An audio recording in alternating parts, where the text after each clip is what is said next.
Double bedroom ఉంటే cancel చేస్తాము, 2000 pension ఉంటే కట్ చేస్తాము. ఈ సవేరా ఫంక్షన్ హాల్ దగ్గర 150 మంది కూర్చున్నారు. బీఆర్ఎస్ టేబుల్ ఒక్కడు కూడా వేయనివ్వలేదు, వేసినా కూడా తీసి అవతలకు బారేశారు, ఎవరిని కూర్చొనివ్వలేదు. నేను వెళ్ళి అడిగితే గొడవ పెట్టుకున్నారు. స్కూటీల మీద వెళ్ళే వాళ్ళని కూడా ఆపి పలానా పార్టీకి మీరు కాంగ్రెస్ పార్టీకి వేయండి అని చెప్తున్నారు. ప్రతి ఆటోని జనం ఎక్కించుకొచ్చి అక్కడ 2 నిమిషాలు వాళ్ళతో మాట్లాడి డబ్బులు పంచుతా మీరు కాంగ్రెస్కి ఓటు వేయండి, వెయ్యకపోతే మిమ్మల్ని రేపటి నుంచి బయటికి రానేమో అని బెదిరించారు. అది మేము క్వశ్చన్ చేస్తే మమ్మల్ని కూడా మహిళలను చూడకుండా పిచ్చి పిచ్చిగా మాట్లాడారు. నేను సవేరాలో ఒక బూత్లోకి వెళ్తే 271లో నవీన్ యాదవ్ బావమరిది వెంకట యాదవ్ కూడా ఉన్నారు. నన్ను చూసి ఎమ్మటే బయటికి పరిగెత్తుకొని వెళ్ళిపోయారు. అంటే ఎప్పటి నుంచి 30 మంది నేను ఎటు వెళ్తే అటు నాకు కాపలా పెట్టారు, 2-3. ఎటు వెళ్ళినా ఒక 100 మంది దాకా నా వెనకమాల వస్తున్నారు. ఎటు వెళ్ళినా అంటే ఒక మహిళని ఇట్లా హింసిస్తారా? అంటే ఒక మహిళను తిరగనివరా? ఒక మహిళ ఇట్లా ఉండకూడదా? ఇంత అరాచకమా? ఇంత అన్యాయంగా చేస్తారా? బోరిబండలో కొట్టారు, టేబుల్ అయినవలేదు, కుర్చీలు ఇసిరేశారు. రౌడీ షీటర్ వచ్చాడు బయటికి.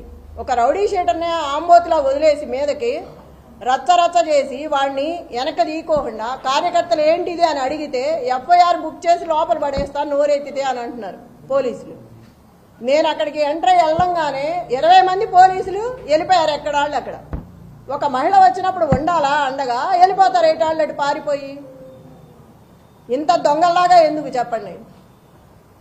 పోలీసు సోదరులకు ఒకటే చెప్తున్నా, నేను జెన్యూన్గా ఉండండి. ఒక మహిళకి సపోర్ట్ చేయమని నేను అడగట్లేదు, ఎవరి పని వాళ్ళని చేసుకునివ్వండి. అంత భయపడాల్సిన అవసరం ఏముంది? ఒకళ్ళ కింద పని చేయట్లేదు కదా మనం, అంత భయపడి నన్ను భయపెట్టాల్సిన అవసరం ఏముంది? ఏ డివిజన్లో ఏ బూతులకి వెళ్ళినా ఇదే గొడవ. ఇప్పుడు కూడా బిర్యానీలో డబ్బులు పెట్టిస్తున్నారు. అంత కర్మేం పట్టింది? అంత ఓడిపోతామని అంత భయం ఎందుకు వేసింది? ప్రజల్ని మభ్యపెట్టి భయపెట్టి ఇళ్లలోంచి బయటికి రానివట్లా.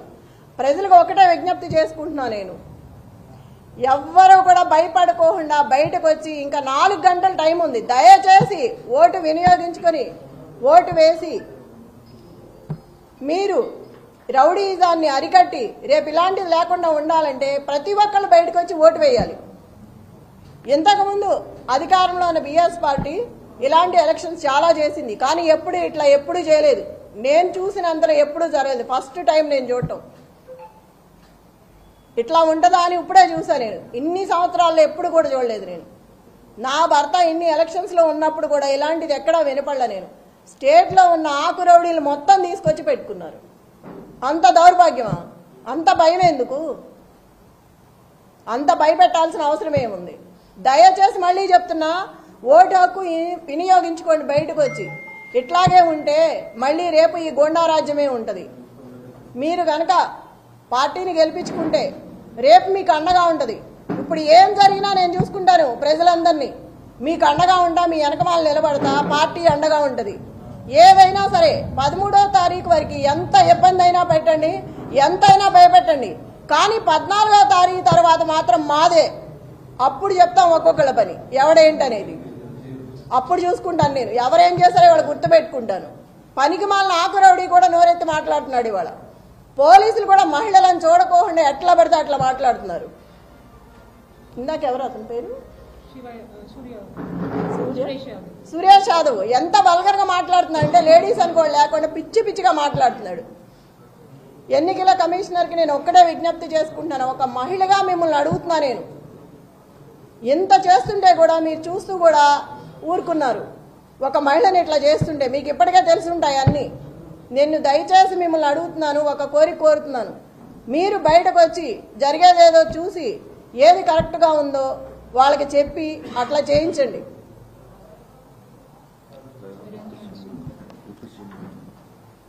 ఈ బట్టి విక్రమార్క మొత్తం జూబ్లీ హిల్స్ అంతా రౌండ్లు వేస్తున్నాడు. అవసరం ఏంటి? ఎమ్మెల్యే ఎవరు పేరిందా కూర్చొని ఉన్నాడు టేబుల్ దగ్గర? ఐలయ్య. అతనికేం పని టేబుల్ దగ్గర?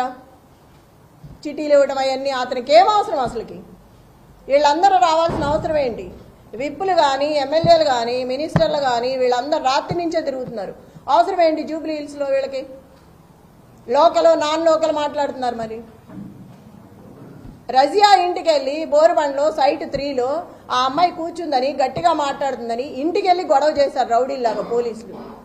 ఆ అమ్మాయి మీద కూడా గొడవ చేశారు కూర్చోవద్దని. టేబుల్స్ ఇవ్వట్లా, కుర్చీలు ఇవ్వట్లేదు. ఆ టేబుల్స్ తీసుకొచ్చి పోలీసులు సందు చివర 3 అడ్డం పెట్టుకున్నారు. అవి ఎవరికి అవసరం? వాళ్ళ దగ్గర లాక్కొచ్చి మీరు ఎందుకు వేసుకోవాలి? ఆ కుర్చీలన్నీ విసిరేసి వాళ్ళు ఎట్లా కూర్చుంటారు? నైట్ అవుతుందో ఎంత టైం అవుతుందో తెలియదు. మహిళలు ఉన్నారు, ప్రెగ్నెన్సీ ఉన్నారు. అక్కడ అంతమంది జనాన్ని భయపెట్టి టేబుల్స్ తెచ్చి బయటకు వేసుకోవాల్సిన అవసరం ఏంటి? ఇంత దౌర్జన్యమా? పోలీసులకు కూడా ఉండాలి కదా, మనం ఏం చేస్తున్నాము, ఇది తప్ప ఒప్ప అని తెలియదా? చిన్నపిల్లలేం కాదు కదా. అదేమంటే క్వశ్చన్ చేస్తున్నారు తిరిగి. ఆ క్వశ్చన్ చేసే ముందు మనం ఏం చేస్తున్నామో తెలియాలి కదా. మాట్లాడితే సీఏ అంటారు, ఏదేదో మాట్లాడుతున్నారు. నాన్నే భయపెడుతున్నారు వెళ్తుంటే. అంత 30 మంది 50 మంది 100 మంది పెరుగుతానే వస్తున్నారు కానీ తగ్గట్లేదు. 2 నిమిషాల్లో వస్తున్నారు. మరి ఎవరు చెప్తున్నారో నాకు తెలియదు. నేను ఎక్కడికి వెళ్తే అక్కడికి వస్తున్నారు నాతో పాటు. గుంపుగా వచ్చేస్తున్నారు. పోలీసులు కానీ రౌడీలు కానీ ఆ చుట్టూ ఉన్న జనం కానీ. ఎదుగో ఇప్పుడే వచ్చేటప్పుడు చూసా 150 మంది కూర్చున్న టేబుల్స్ నేను గొడవ చేసి వచ్చానని ఒక 6 నుంచి మిగతాయి తీసేశారు. ఇప్పుడు వస్తా చూసాను ఈ కార్లు. ప్రతి చోట ఇలాగే ఉంది. మేము ఇక్కడి నుంచి అవతలకి వెళ్తే ఇక్కడ మొదలు పెడుతున్నారు, మళ్ళీ అటు నుంచి ఇటు వస్తే అటు మొదలు పెడుతున్నారు. ఎన్ని చోట్ల నాపుతాం, ఎంతమందిని నాపుతాం?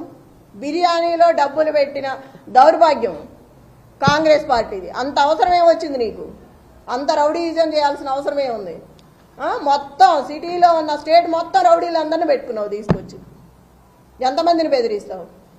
పక్కనే పెట్టుకున్నాడు, కవర్లో పెట్టి ఒక్కొక్కళ్ళకు పంచుతున్నాడు. చూసాము, పోలీసులు కూడా చూస్తున్నారు పక్కన, ఏమంటలేదు వాళ్ళని. మా దగ్గర సెల్లులు ఉంటే తీసి బయట పెడుతున్నారు లాక్కొని. ఒక క్యాండిడేట్ ఫోన్ కూడా దగ్గర ఉండనివరా?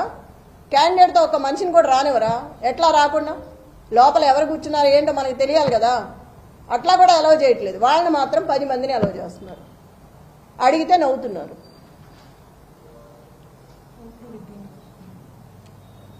రిగ్గింగ్ చేస్తున్నారు. ఇప్పుడు వచ్చే ఆ మహిళను కూడా కరెంటు బిల్లు తీసుకురమ్మని వెనక్కి పంపించారు. ఎంత అన్యాయం! భయపెట్టి